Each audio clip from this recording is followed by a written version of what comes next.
The Battle of LA, I think I know what this is about. Very interesting, man. In the early hours of February the 25th, 1942, major cities along the Pacific coast of the United States were blacked out due to concerns of an incoming enemy attack. Jeez, man. Like, imagine how you must feel there, right? You and me, we don't know how that feels, most of us. Imagine what you must feel in that situation. Powerful searchlights scoured the heavens. The roaring streets of Los Angeles fell silent. Suddenly, the silence was broken by the deafening sound of explosions. The army had opened fire, and the city was under attack. The blackout persisted until dawn, and the troubled masses now demanded an explanation. But no one seemed to know exactly what happened. In Germany, where I live, there's sometimes air sirens, but they have a different meaning. Don't want to talk shit. It's not like we're getting invaded. It's something about farmers or something. But shrapnel had fallen from the sky, and witness accounts were hopelessly at variance. It's a test alarm every 3 months. As the war raged on across the Pacific, or this like the frantic episode soon faded from public consciousness. Years later, the story resurfaced. I think this year or last year, there was a big day in Germany where every single alarm in the country was going off.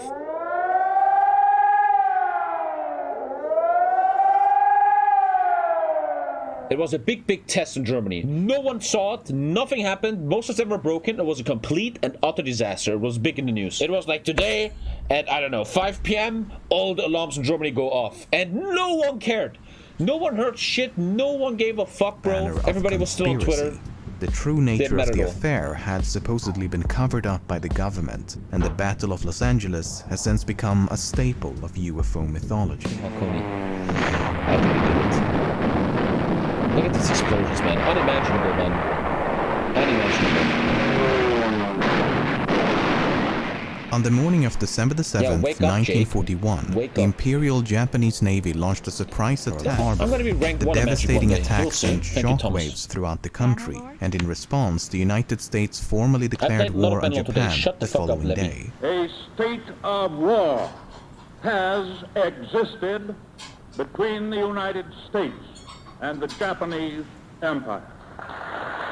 Why are they applauding? As the war progressed, Japanese submarines patrolled the Pacific coast and occasionally sunk a ship within sight of a major coastal city. Alerts and blackouts became routine as fear of a Japanese invasion quickly enveloped the entire western seaboard. Imagine Japanese landing in West America, Less than 3 months after the attack on Pearl Harbor, Japan attacked the US mainland.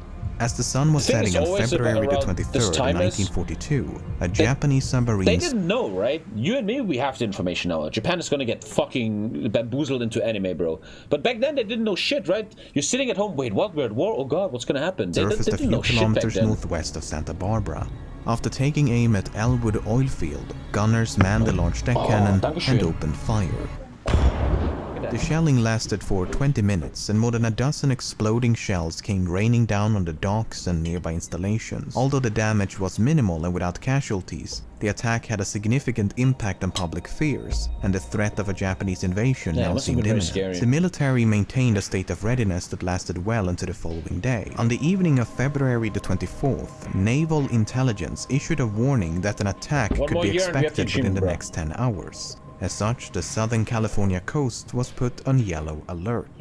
After 3 hours, the situation somewhat relaxed when the alert reverted back to white, but tensions remained high, as repeat attacks could come at any time. Japanese submarines actually did attack California. At 1:44 a.m. on February the 25th, 3 separate radar stations picked up it's so crazy to me, submarine crews. Imagine you're a Japanese submarine in California. You're so far away from home. You're alone there. One mistake is you're dead. You're in a fucking coffin. And like submarine crews, man, you gotta be a special fucking person for that shit. Fuck being in a submarine, dude. Unidentified flying object approaching the city of Los Angeles. By 2 a.m., the target was roughly 200 kilometers offshore, and a few minutes later, anti-aircraft batteries were put on green alert. Visual sightings of enemy airplanes now flooded the information I've never seen that boat, no.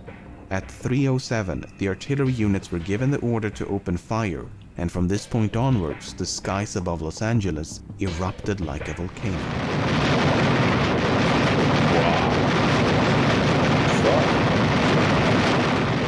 The firing became sporadic as a great variety of targets were sighted all over the city. They ranged from a lone enemy fighter to an entire fleet of up to 200 high-altitude bombers. Meanwhile, equally competent witnesses failed to see anything at all. Diverging estimations of altitude and speed only confused the situation further. Some thought the planes resembled birds, while others insisted they had seen balloons or even a blimp. Although the blackout persisted until dawn, the barrage itself concluded shortly after 4 a.m., by which time more than 1,400 rounds of anti-aircraft artillery had been expended. But on what did you shoot? The evening newspapers struggled to make sense of the situation. Initial reports indicated that multiple enemy planes... Imagine you actually are a single scout Japanese fighter and 1,400 rounds had been are being shot pushed down into your across face, bro. southwestern Los Angeles. Americans a police don't take officer no shit. had alleged the confusion was only compounded by the lack of agreement between military officials. The Secretary of Navy, Franklin Knox, speaking at a press conference in Washington, claimed the incident had been a false alarm and that no planes had been present, further adding that the barrage had been provoked by nothing more than nervousness and overexcitement. Meanwhile, the Secretary of War, Henry Stimson, while the military insisted that every effort was being made to ascertain the facts, I mean, you can't even invade USA, right? Like, imagine the Japanese would have done perfect in World War II. Dude, the moment you land on the West Coast, all these citizens, they get their fucking coats out of their drawer and they just shit on you, man. You're gonna have 20 million people, 200 million people running up your fucking ass, man. Everybody has a fucking gun. You could you could make militias, man. You would have fucking millions of soldiers. An army of civilians, yeah, who can't aim for shit. A lot of them know how to use their guns, the American people were going to get. It might have been something, it may have been nothing. No one seemed to know, and speculation abound. It's almost like guns are good protection. But now it's 2021, man, you know?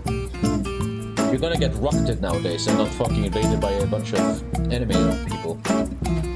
What a day that must As have the been, war man. came You to a just won the close in war, late man. 1945, Must have been a really this big all party. but forgotten mystery was suddenly dragged back into the spotlight. Declassified documents revealed the army had conducted an investigation shortly after the blackout had been lifted, and testimonies provided by military personnel and civilians alike have disclosed a number of interesting details. For instance, the barrage had supposedly commenced after a red flare attached to a balloon was spotted above Santa Monica. A number of batteries had then opened fire upon an assortment of aloft vessels, including balloons, airships, and airplanes. Conflicting accounts notwithstanding, a conclusion written on March the 22nd reads as follows. It has been definitively ascertained that the blackout and anti-aircraft firing were caused by the presence of from 1 to 5 unidentified airplanes. While it is possible that these airplanes were launched from Japanese submarines, it is more likely that they were civilian or commercial planes operated by unauthorized pilots.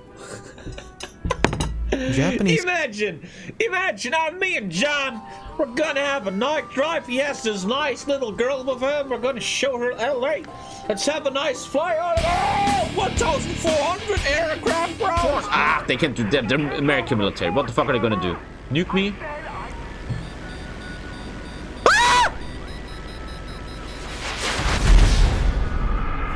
And not a single one is hitting, and you're sitting there like, whoa, bro, this is the Hollywood experience. Involvement was subsequently ruled out, as Japan had not sent any planes near Los Angeles that night, and so any planes observed must have originated from the Americas. As such, the Battle of Los Angeles was once again ripe for speculation, and by 1948, another theory The Italians had gained killed their own support. general because they thought the transport plane was British. In 1948, a former Army Air Force major and college professor by the name of William Goss extensively researched the incident on behalf of the US Air Force. Goss was given full access to all relevant military records, and he came to the conclusion that weather balloons had been responsible. And there is a lot of evidence to support that theory. As previously mentioned, the barrage had supposedly been provoked by a balloon carrying a red flare. June, we always have to At achieve, least guys. 3 officers testified that they had identified a target as a weather balloon, and one of them chose not to fire after learning that the weather balloon had indeed been released by one of the regiments. A balloon... I will never forget how much damage you can do in the military. I told that story many times, just really quick. I was in the German army. It was bivouac, which means you have to sleep in the forest for 1 week. Like playing real life war, right? You're living in the forest, blah, blah, blah. And it was my turn to go on guard with my Japanese friend Kazuto. And me and him are completely tired. It's a very old story. Many people know it already. We were so tired because you could only sleep 2 hours and then you have to take your shit. So we're walking around the village, the forest, and I was totally a monkey. I never took anything serious. It was exactly like this. This was the forest where we lived. This was the camp. This right here is kind of the route of patrol. And right here is, how to say, entrenchment. This is entrenchment stuff. And we always had 2 soldiers right here looking if they're coming, because we had to fight, right? There was another forest here and there was another group here, which was actually fun. We actually played war against these guys. So me and the Japanese guy were walking here. The Japanese guy always took it all very serious. He's like, oh yeah, so for the honor of Japan. And you have to understand, right here was a piece of wood, a big piece of wood, and that piece of wood had a wire around it, and that wire went into the camp, into the tent of the boss, the Feldwebel. No, other way. The tree was here and this was where the thing was. Sorry. And if you see something, you pull the wire, the tree falls over and they're like, go, go, go. And then 60 soldiers are crawling into their entrenchments. And alhamdulillah, as I sit here, I swear I'm not making this up. I'm completely delusional and I'm suddenly falling. Oh, what the fuck, bro? What happened? And I'm laying on the ground. I'm so tired. I'm like, what the fuck, bro? What the fuck? And all of a sudden, I hear and see 60 fucking shadows in complete combat armor going into entrenchment. They're all going in. I'm like... And I'll never forget, and me and Kazuto, we have to go to ours, like everyone has their own designated, and we're going in, and he's like, Keslut, did you see something? I'm like, yeah, there was a guy. And then the boss, his name was, he was really always drunk. I forgot his name, he was a ginger, the boss, the Feldwebel. He came and he was like, Keslut, what happened? Are they coming? And, yes, I've seen a shadow, and 60 soldiers are like, and I'm just sitting there like, if I tell them what I did, I'm gonna get shit on, bro. And that was that story, bro. And after 10 minutes, they're like, okay, let's go back to bed. I just tripped over the wire. Dude, imagine that would be real life, man. You just start shooting random stuff because a guy falls over a wire, man. And I think there's a lot of military stories like this where it's just a bunch of idiots doing dumb shit. According to some, the UFO required nearly 30 minutes to cover a distance of some 40 kilometers. In fact, artillery units were criticized by the investigation for failing to take the slow rate of travel into consideration. On the other hand, the balloon theory does raise a few valid questions. For one thing, why did the army open fire on a harmless balloon? 3 months of Well, achievement? Yeah, one possible explanation comes from a former army colonel by the name of John Murphy, who participated in the investigation. In 1949, Murphy wrote an article in which he claims that when the regional controller in San Francisco received word of a balloon over Los Angeles, he misconstrued its description as that of a large enemy zeppelin. As such, he gave the order to open fire despite having no authorization to do so. Yes, we had a super soldier. I told that story too. Dude, that was the craziest shit. I even still know him on Facebook. You can even Google him. He has a website. I don't want to dox him though. So once again, right, in the army, there was 2 forests. And there was a big field here, like really, really big. This was our forest and this was their forest. Dude, I almost died. True story. I almost died. So me and the Japanese guy were in the forward position. And I was so tired, I fell asleep. But I was an idiot because in the army, you get thermal clothing. You get clothing that keeps you warm really hard. But my backpack was too full. And I didn't want a too full backpack because putting up your backpack is really important in the army, and I was so annoyed of it. And I had Milchbrötchen. I was putting 10 Milchbrötchen into my backpack instead of isolated. True story. Wait 1 second. I did not put isolated clothing into my stuff because I wanted this right here with me. I had this in my backpack. You know why? Because I hated military food. Military food was the most German fucking sauerkraut and fucking disgusting. So I got this to survive. And that night, the final night, they planned a big attack. It was actually the most epic thing of the army, but I missed it. And you will know why in a second. The whole group is preparing a massive assault at night on the enemy team who is sleeping. Even though I remember the leaders, the Oberleutnants, the big boys with 2 stars, they made a deal that no one attacks each other. But he was like fucking him up or something. I remember. And then we had a gathering, 60 soldiers, and they're like, okay, we're gonna attack, blah, blah, blah, blah. And then he looks at me, and I was a good shot. I was amazing at shooting, right? The boss was like, listen, Kesselhut, you're fucking retarded. You are gonna be the backward defender. So the whole team is going out for the most epic night ever, and little Tommy has to stay alone in here and be the backward defender because he thought I'm retarded, you know. I lost like a map. Yeah, I lost the map of our positions and shit. You have no idea, man. And they went out, and I just remember I fell asleep, and I almost died of hypothermia.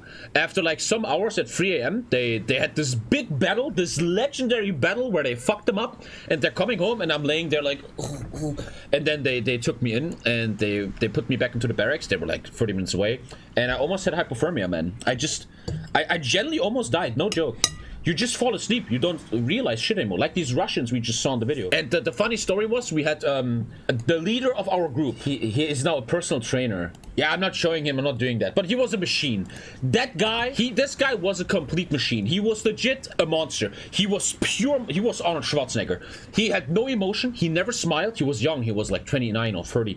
He was pure muscle. He could make 20 million push-ups. He was the leader of this group, and his friend was the leader of this group, and he wanted to fuck him up. So that motherfucker, man, was in a complete ghillie suit. He completely ghillie suited up, bro. Yeah, I remember when they did the meeting, when we were in circle, the fucking boss, we respected him because he was a machine, man. That guy would kill you in a second. He would walk in with his ghillie suit just like it's normal. He was like in a full ghillie suit. What's up? I'm gonna go ahead. You guys come after me. And everybody's like, okay, sure, bro. What the fuck? And then later they told me, because you have to understand, the other team was also recruits like me in 9 months. People that don't give a shit, right? And they were also in these things, right? And they had 2 defenders here, right? The big boss, the Oberstleutnant in the ghillie suit, was crawling all night through the field. This was a big field here. He was crawling all night, taking his time for literally minutes. And then he went behind these 2 recruits, right? And they were just fucking like 18-year-olds. They don't care. They're like, and this fucking guy, right? He takes his hand. It's from Airsoft. And he touches their back. And he's like, chick, chick. You are both dead. And then he turns around and goes into the camp and kills everyone else. And these 2 guys like, what? What's up? What the fuck's wrong with you, bro? And he's just, you're fucking dead, bitch. He just fucking out-stealthed these motherfuckers, killing everyone. And they told me the story. They went into the camp with the tents and they were just like, hey, you're all dead. Hey, what's up? You're fucking dead. Fuck all of you. This is the but I didn't see it because I almost died. That was just 1% of his power. That guy was a monster, man. And I was the only one to ever make him laugh. I remember this so well. I was a complete memer, right? And one day I was pooping in the army, like in the soldier clothing, and I made a selfie of myself on the toilet like this. And I made that my profile picture on, there was a website back then in Germany. Not Facebook, but StudiVZ. It was a website. Mr. Kesselhut, you have to go to the boss. And I'm like, oh shit, what does he want? And then the boss, the fucking Terminator, right? With muscles like this, he's like, Kesselhut, did you fucking upload a video of yourself pooping? And I'm like, yeah, and he's fucking, you can go, you fuck. And he just laughed, and then he let me go, man. It was the only time I've ever seen him laugh. That guy was so done with me, man. He was like, this motherfucking Kesselhut, bro. But I had the best shooting stats. Alhamdulillah, as I sit here, I had the best shooting stats. Was hast du geschossen? Goldene Schützenschnur, Junge. Ich hab's mir aber nicht gekauft. I didn't get the golden thing because I couldn't pay for it. It was 20 euros to get that. And we're watching the Dyatlov Pass case. I have no idea what that is. I have no idea what this is about. In early 1959, a group of hikers decided to head out on an shit, they're gonna get missing and it's gonna be crazy. Region of Western Soviet Union. It's a fucked story? Yet, did they eat each other or something? Would prove to be their last. Despite a criminal investigation, photographs and journal entries, the case remains unsolved after more than half a century. This is the case of Dyatlov Pass. In the early morning of January the 23rd, 1959, a ski and hiking team of 10 boarded a train headed for the Ural Mountains in the middle of the city. The group consisted of 8 men and 2 women, with Igor Dyatlov as the group's leader. As the train slowly advanced deep into the mountainous Siberian taiga, the group diary received a final entry. I wonder what awaits us on this hike. Level 10 forts? Not yet, we still have time, man. They're coming later. Over the next few days, the group continued to alternate between modes of transportation. First a bus, then a truck, then a horse and sleigh. And they have really pictures of that stuff. On January the 28th, one of the hikers named Yuri Yudin had begun to feel quite ill and eventually decided to head back, while the remaining group of 9 continued as planned. These photos were taken just before they parted ways, and it would be the last time he saw his friends alive. Oh shit. The group resumed their expedition across the snow-covered outback and documented everything of note using diaries as well as multiple cameras. These are some of the last photos recovered from the cameras. and the last sentence of the final entry reads, "It is difficult to imagine such a comfort on the ridge, with shrill, howling wind, hundreds of kilometers away from human." Complete fucking suicidal bullshit, man. They call it an adventure? Dude, the biggest adventure is downloading Tinder. You don't need the Mount Everest for that. Friends and relatives just go to Italy like everyone else. No one drink some wine, get Igor fed. Or any of the other members of the group. After much debate, a team of volunteers eventually head out to find them. On February the 26th, the search party is finally able to locate the camp on the slope. It's obvious to the first at the scene that something has gone horribly wrong. The tent is in scrambles, covered by a thin coat of snow, but the tent itself had been slashed open with a knife from the inside. The next day, 9 pairs of footprints lead the search volunteers down the slope towards the nearby woods. Given that the footprints left rather mild indentations in the snow, would suggest that they descended the slope in a rather calm and orderly fashion, as opposed to running away in panic. The footprints could be tracked for about half a kilometer from the tent until the trail was completely covered by snow. So they continued in the direction of the trail and under a large cedar tree at the edge of the forest, next to the remains of an improvised campfire, they found the frozen bodies of Yuri Doroshenko and Yuri Krivonoshenko. It would take over 2 months for the bodies of all 9 hikers to be recovered. The first 2 were found severely underdressed. No jackets, no pants, no gloves. Because they must have died and then the others took their stuff, probably? Gloves, hats, boots, or anything else one might expect given the frigid climate. Only light shirts, underpants, and socks. Yeah, the others must At have the time taken of their death, it would have been around 30 degrees below zero. The cedar tree had signs of damage, as if someone had climbed it, with branches broken up to 5 meters high. Perhaps they were attempting to locate a tent in the pitch-black darkness, or perhaps they were trying to hide from someone. What a shitty way to die, man. But I mean, like, why the fuck do you do that dumbass hike, man? Just stay at home. Stay home and play her 4. At least you don't die early, facing the direction of the tent as if they were struggling to return at the moment of death. While some of them had sustained minor injuries, all 5 had died of hypothermia. It should also be noted that 4 of them had died while intoxicated. The last 4 hikers were found at the bottom of a small hill, covered by 3 meters of snow, 75 meters from the tree, in the opposite direction. But yet, I don't understand why this is crazy. They fucked up, they all froze. What's the weirdness? I guess he's gonna tell us in a second. 1 had a fractured skull, and 2 had fractured multiple ribs and suffered massive internal bleeding. The medical examiner believed the injuries had been sustained from a fall and compared it to a car crash. 2 had also been found with gaping eye sockets, and 1 of the women had a missing tongue. The last of the 4 had a broken nose and a deformed... Wait, wow, okay, it's getting crazy now. Isn't it like most of the animals that like eat the tongue and shit? The most mysterious of all, 3 articles of clothing were later found to be abnormally radioactive. Okay, what? The criminal case was discontinued with a cryptic and incredibly vague conclusion. The lead investigator writes in the final report, "The cause of death was an unknown compelling force which the hikers were unable to overcome." Not exactly the most satisfying answer and barely a conclusion at all. The hikers, is it possible to... How unlucky you gotta be to be hit by a fucking meteor? One of the most mysterious aspects of this case is that 3 separate articles of clothing discovered on 2 of the bodies were found to be radioactive. Which does indeed sound a bit mysterious, but you have to keep in mind that almost everything is slightly radioactive. So we need more details. Only 3 articles of clothing exceeded or equaled that limit at 5,000 dPm, 5,600 dPm, and 9,900 dPm.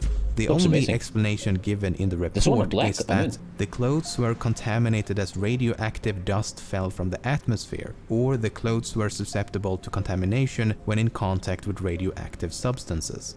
In other words, they were unable to determine exactly how the clothes were contaminated, but it's not unrealistic to believe it to be a result of natural processes. Around the time of the hikers' disappearance, numerous sources claim to have seen UFOs in the form of orbs of light moving across the night sky for a few seconds up to several minutes. The problem with UFO sightings is that they are well, unidentified and often unverifiable as a result. Only probably the one of the tic-tac from hiking groups yesterday. reported to have seen the UFO during the night of the incident, while the other sightings occurred before or after. You know what I think is sometimes crazy? Lisa taught me this.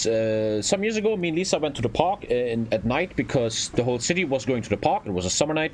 And there's the Cyclades. It's a time on Earth when a lot of meteorites are seen in the sky. You know what I mean? Something I never thought was possible, but Lisa showed me. You can see fucking satellites with the eye. I was looking at the sky, right, and there was fucking these dots of lights flying around, and it was actually satellites. What the fuck? You can see satellites? I never knew that. This is the You can very actually last see the photo ISS. taken with one of the hikers' cameras. It appears to be a photo of some type of light source taken in the middle of the night. Unfortunately, the photo is about as undescriptive as the UFO it is claimed to depict.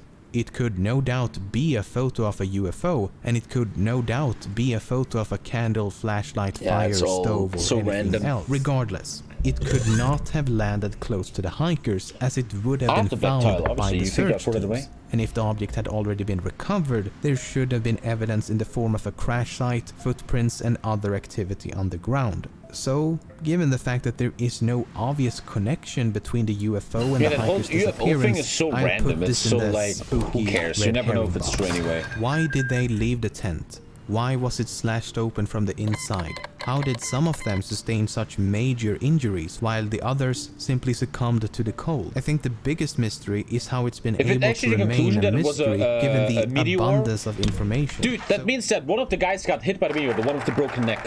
How massively unlucky do you have to be to sleep in a tent in the middle of nowhere and get hit, to get literally body hit by a fucking meteor? After spending the better part of this That- month hiring multiple What? Russian translators, reading through a massive amount of material ranging from theories about a KGB cover-up to a simple avalanche accident, this is what Text I me that, believe to Marconi. be the Tell- most tell me that credible in WhatsApp. explanation. First of all, why would they Happened leave to my the tent? uncle?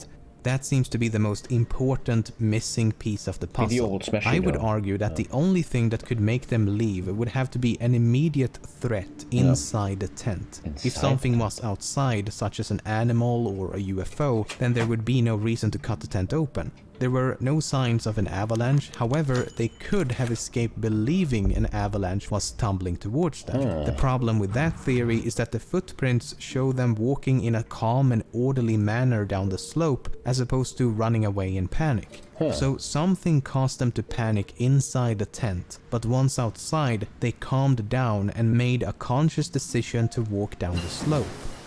Now, take a look at this photo. The pipe sticking out of the tent entrance is the exhaust pipe of the internal stove. This was a completely unique and homemade design, as the leader of the group had built the stove himself. We know they had used were the probably stove on the drunk as night of fuck. the incident before the incident took place, as partially eaten pieces of fried ham and bacon were found Could actually be inside in the theory, tent. right? They were just I drunk as think that after motherfuckers. disassembling the stove and removing the exhaust pipe, the embers inside the stove were accidentally reignited. As the exhaust pipe had been removed, the smoke would have filled clever, the tent clever. in seconds. As they attempted to get control of the flame, they cut a few holes at the top of the tent to vent the smoke. When that didn't work and it became increasingly difficult to breathe, the side of the tent was slashed open and they all escaped in a state of panic. That is a great This theory. Several members of the group were found with burn marks on both their bodies and clothing, which Well, could definitely GG, have been a you got it. result of the improvisation. Then there's this photo, taken the day before the incident. The jacket has obviously been burned, but the question is how? It's possible that sparks from the stove had accidentally set the jacket aflame. Okay, so they make it outside and quickly realize what a terrible situation they're in. And why would you put yourself in a Sub-zero situation like temperatures, this? no Walking shelter, up a fucking underdressed, mountain in like the this. middle of a snowstorm, in the middle of the night, in the middle of nowhere.